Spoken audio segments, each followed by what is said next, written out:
Le nouveau Premier ministre polonais, Donald Tusk, a prêté serment mercredi et a officiellement mis fin aux 8 années de pouvoir populiste nationaliste dans le pays, en promettant de réintégrer la Pologne au cœur de l'Union européenne. La Pologne amorce son virage politique. Le pro-européen Donald Tusk a prêté serment comme nouveau Premier ministre, mercredi 13 décembre, tout comme les ministres de son nouveau gouvernement, lors d'une cérémonie en présence du président conservateur Andrzej Duda. Ce dernier, allié du précédent gouvernement du parti Droit et Justice, PiS, s'est déclaré ouvert à une coopération avec le nouvel exécutif, tout en se déclarant attaché à son programme conservateur. Je peux vous assurer que je ne m'opposerai pas à ce qui est dans l'intérêt des citoyens et de l'existence de la Pologne, a déclaré le président dont le mandat s'achève en 2025. Je pense que vous ferez tout, comme moi, pour que le peuple polonais décide de ses propres affaires et des affaires de sa patrie, pour que la Pologne reste en Europe en tant qu'État souverain et indépendant, a-t-il ajouté, faisant écho à la position eurosceptique de PiS, qui accuse Bruxelles de vouloir limiter les pouvoirs des pays nationaux. Le nouveau Premier ministre s'est réjoui, quant à lui, de cette volonté de coopération, soulignant l'importance du respect de la Constitution. Le gouvernement restera fidèle aux dispositions de la Constitution, nous respecterons toutes les lois de la République, a-t-il déclaré. Donald Tusk avait livré un plaidoyer pro-européen mardi lors de son discours de politique générale, à l'issue duquel son gouvernement a obtenu la confiance du Parlement, appelant l'Occident à maintenir son soutien à l'Ukraine.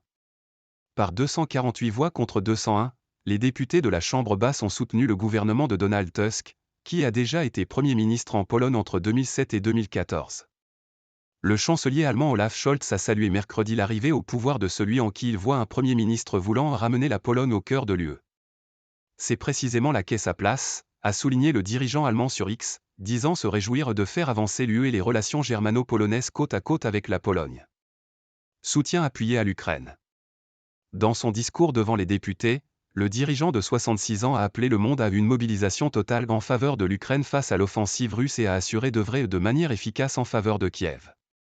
Dans quelques dizaines d'heures, je me rendrai à Bruxelles, au sommet européen, avec l'espoir de persuader nos alliés traditionnels d'être sans équivoque en faveur de la liberté, des valeurs républicaines et de la défense de l'Ukraine contre l'agression russe, a lancé Donald Tusk.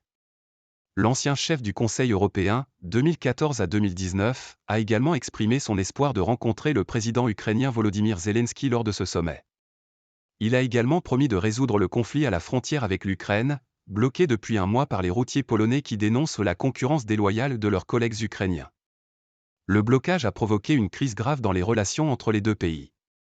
Nous avons déjà trouvé les solutions pour répondre le plus vite possible aux besoins des transporteurs polonais et débloquer la frontière, a-t-il déclaré.